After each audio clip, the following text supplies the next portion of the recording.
is hilarious. And when a friend of mine said he's coming to town, said, I think I know who this guy is. I'm not really sure. So he says, oh, yeah, he was on Conan O'Brien a lot. I said, oh, well, if he's on Conan, that's good enough for me.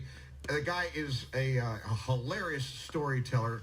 He's on the phone right now for the show coming to Arden Guild Hall on Saturday evening. Noah Garden-Schwartz. Thanks for being on, sir. My pleasure. Thank you for having me. And I'd be remiss not to start off by saying hello to Hayden Tucker. I heard the break. It's Hayden Tucker Day, so I want to acknowledge that. I'm sure Hayden totally digs that. Yeah. So you have a great story about how you got into be a very successful stand-up comic, because, and I'm hoping you'll tell a little bit about how you came to be doing this as a profession, because that's not what you were going to do when you were in college, was it? No, I mean, listen, I don't think anyone goes to college to become a stand-up comedian, but I was a sociology major where your choices are basically sell weed or figure something else out. So I tried selling weed, and when that didn't work out, I hit the stage. Wait a second. How could you possibly be unsuccessful selling weed? and then be I didn't say I was unsuccessful. I just had to get out, if you can't stand the heat, get out of the kitchen. Oh, yeah. In other words, it starts getting kind of weird, huh? Yeah, you play with fire too long, you're going to get burned. So I figured, let's go with something a little bit more reliable, like stand-up comedy. Yeah, that's so much more reliable. So what'd you do? Go to some of these like Tuesday night guest microphone spots? Yeah, it's actually funny you say that, because the very first time I ever got up was on a Tuesday night at a taco restaurant. That's where so many dreams start. Of course it is. I can see why you're Conan. I love this sarcasm. Appreciate it. Yeah, so I started doing open mics around Atlanta.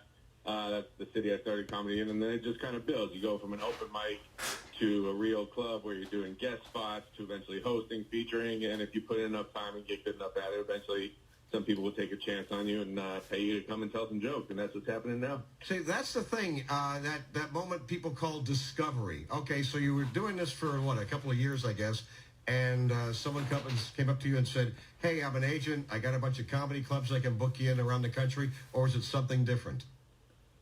Oh, I wish it was that easy. No, it's more like, hey, I've got a room full of 30 drunks and I'll pay you $50 to come do an hour of material. And you're like, great, that sounds awesome. I mean, you do that for enough years and eventually, you start to figure it out. A lot of the early work comes from other comics giving you a shot, bringing you on the road with them. And then eventually I kind of hit my ceiling in Atlanta, moved to New York to be part of a bigger scene. And that's where the discovery with agents and more opportunities came. So what was that big moment for you when you said, wow, damn, it looks like I might be able to do this for a living? I mean, really, it was just a matter of realizing that I had headlined all the clubs in Atlanta as many times as I was going. When you start seeing repeat customers coming to the shows that you've done, you realize it's time to possibly go to a bigger pool. Nice. So first big names you ever met that when you were meeting people who were huge in the business and you were coming up, who might they be, and what was that like?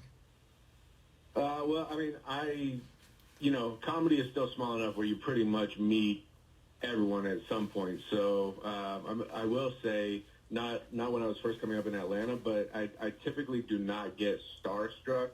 Like in New York, you're around all the most famous comedians in the world, and I've been around Chappelle, Chris Rock, Louis. None of them, I mean, I obviously respected their acts, but none of them made me starstruck. There was one time where I ran into Ray Romano, and I legitimately did not know how to speak just because I was such a huge fan of his show, Everybody Loves Raymond.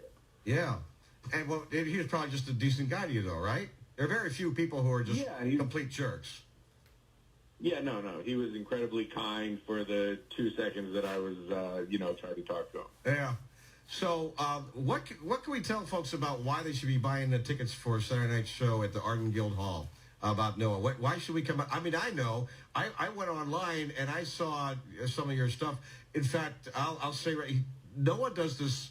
I don't know if you do it anymore, but he did on the Conan this hilarious analogy of Jesus from a Jewish guy's perspective. And the way you did that said, okay, you got this guy in the office. He's the general manager, but he's no longer the manager. This other guy's the manager now. And I thought that was brilliant. I mean, I did laugh even the second time I watched it. I can't tell people, oh, that's so good, go see it. You know what I mean? And I'm not going to ask you to do the bit now because that would be kind of awkward and creepy. But tell me. It's also a 2.5 minute bit, so I don't even know how much time you have on air for it. But dude, I'd give you. I got a good solid 8. Even Conan only gave you 6 minutes. No, he gave you 5 minutes and 48 seconds, or 6 minutes and 40 seconds. I'd give you 8. Oh wow! What a deal! I appreciate that very much. Way to call my bluff. I'm still not going to do it, but I appreciate the offer. I'm not asking you to. Yeah, no, I would say that what you saw is emblematic of my writing style, where the things I'm talking about in my act right now have evolved a little bit as my life has changed over the last few years. I became a husband and a father of 2, so I have a lot of family material that I'm working out right now, but it's still sort of that biting sarcasm and wit that I take pride in putting in my jokes. So yeah, all I can tell people is you're worth seeing. You're good for a laugh. As far as everything I've seen, not really political at all. Just very relatable. That's what I was gonna say is I'm not interested in proving a point and telling it like it is from my perspective. I just want people to come out and have a good time. I keep it light. I keep it fun. I really try to just make sure that everyone comes and leaves happy. Yeah. Not to compare you to him, but I guess I'm going to. I don't really want to, but I know. But Jim Brewer's been on the show a couple times, and I'm a huge fan. But he's developed so much more than Goat Boy, right? We all know him as Goat Boy on SNL, but then Family, Kids, and like you, he's a tremendous storyteller. He drags you into this crazy world of his and the way he describes it. And you do that. You're such a great storyteller. Has it been a hard work for you? I appreciate that. Has it been hard work for you, or just do it? Well, it's hard to find your voice over years as a comedian, but then once you kind of figure out your style, it becomes easy. And the great thing about being a comedian who's a storyteller about your own life is that every single day is the opportunity for material. Like I have a 2-year-old son who right now he is absolutely obsessed with Moana. And any parent knows that when your kid finds the movie that will just keep them quiet for an hour and a half, you will play it whenever they want.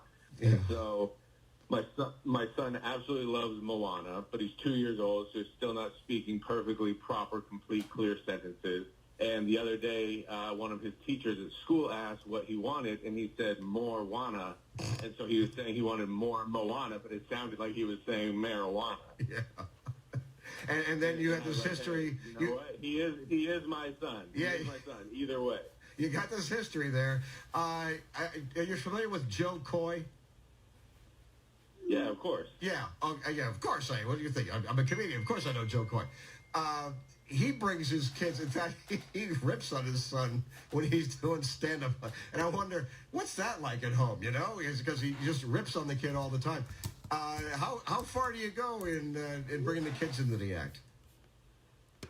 Oh, I mean, nothing is off limits. The kids are heavily in the act. Luckily, right now, they're too young to understand it, so I don't have to answer to it now. But I'm sure in 10 to 15 years, there'll be a heavy therapy bill that I have to put for all that I said on stage. Exactly. I want folks to know, if you go to ardenconcerts.com, and you can buy tickets to go see Noah Garden Schwartz. I do have to ask a question about that name, The Dark Garden. But you can go to ardenconcerts.com and get your tickets, or you just show up at Arden Guild about 7 o'clock. So many people in entertainment change their names. Garden Schwartz. It's not like it just rolls off the lips there. Why did you decide to keep that and not say, hey, my name is like Noah Garden or Gordy? I decided to keep it because it's my name. I have no problem with my name. Good answer. It certainly stands out. It's not easy to say or spell, but it is easy to remember. And I think, just like you said, it also gives you the opportunity to make some great rhymes. You said Arden Courts instead of Arden Guild Hall because you wanted to be a rapper for a second. So it's Arden Schwartz at Arden Courts. Yeah, I mean, as good a rapper as those San Diego Padres guys with that cringe-worthy thing. But you're in a small venue and they got a small marquee and they're going, we have no more room for the name of the marquee. That would be a problem. I've been a lifelong athlete. If they manage to get my name on the back of a basketball jersey, I'm sure they can figure out how to do it on the marquee. Well done, the basketball jersey. All right, man. See you Saturday night at Arden, the Guild Hall. Go to ardenconcerts.com. It's Noah Garden Schwartz, really great guy. In fact, go to his website, which I'm sure is like something gardenschwartz.com, and you can see especially his NoahG Comedy, NoahGcomedy.com. I just did what everybody does. I just Googled it and came up. I don't even know. It's like, you come to Delaware and go, hey, Rick, how do I get to this restaurant? How do I get to that hotel? I have no idea. I can't tell you. I can drive you there. I know how to get there. That's Google for me. That's Google. I don't know what the site is, but I know how to get there. So NoahG Comedy? Yeah. All right. And look at this Conan O'Brien stuff especially because it's great stuff. So have you been to Delaware before? I have not. I'm very much looking forward to it. Obviously you haven't been here before. Yeah, but I'm very much looking forward to it, and I hope everyone comes out on Saturday night. Yeah, that was my own sarcasm. Went right over there. All right, pal. Thanks so much. See you Saturday at Arden. Take care, Noah. Thank you. All right, buddy. Take care. Yeah, just a good guy. What, Randy? Yeah, I noticed at the beginning he said, he runs into like Chris Rock, and then he mentioned someone else hugely famous, and I forget the name already. Yeah, Ray Romano. Well, Ray Romano was the one that he did get starstruck, but he didn't get starstruck with Chris Rock. I guess. And then he said Louis, and then Louis Anderson. I think he meant Louis C.K. Oh, maybe I was going to ask him that, but you handled it so well. Louis C.K. I think that's who he meant because Anderson's maybe he calls dead. Louis Black Louis now. Yeah, Louis Anderson's gone. Yeah. I don't know how long this guy's been doing it, but Noah's been doing it. Quite a few years now. I actually, I may have that part, that part about Jesus from a Jew's perspective. Oh. It is about 2.5 minutes long. All right. You could do that after the break. Take a quick break and do that. Fantastic, then. Well, I thought it was hilarious. I thought it's a great analogy, and it's going to make some Jensen listeners maybe angry. And we're all in for that, right? All right, back right after this. Noah Garden Schwartz. He's got a lot of great stories he tells. I thought this was brilliant. It might not be so popular with you, but I'm going to take that chance. I don't think enough people think about Jesus from the Jewish perspective. This is going to go great.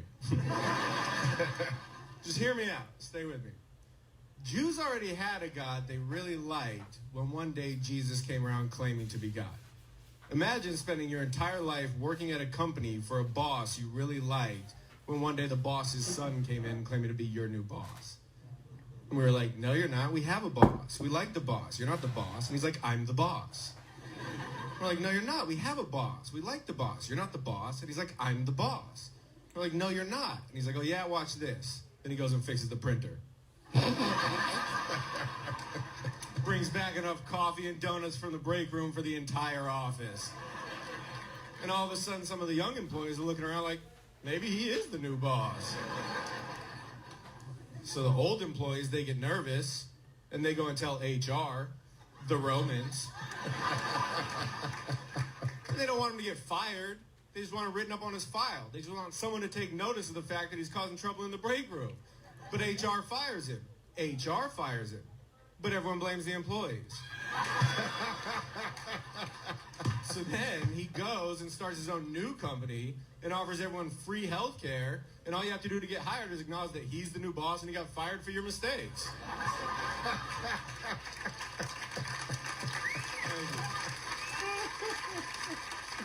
Listen, even if you don't like the joke, you have to admit that the analogy is perfect. It is. It absolutely is. All right, that's awesome. Noah Garden Schwartz, and he's going to be at the Arden Guild Hall Saturday night. Go to ardenconcerts.com, buy tickets. You can show up around 7 o'clock and buy tickets then as well. And in that scenario, are the employees the Jews? Yeah. Okay. Yeah, that's hilarious. I got right? the part HR is the Romans. Yes, that's hilarious. And I know nothing about religion, but I picked up on it. Okay, it's good right. stuff. Text messages 30.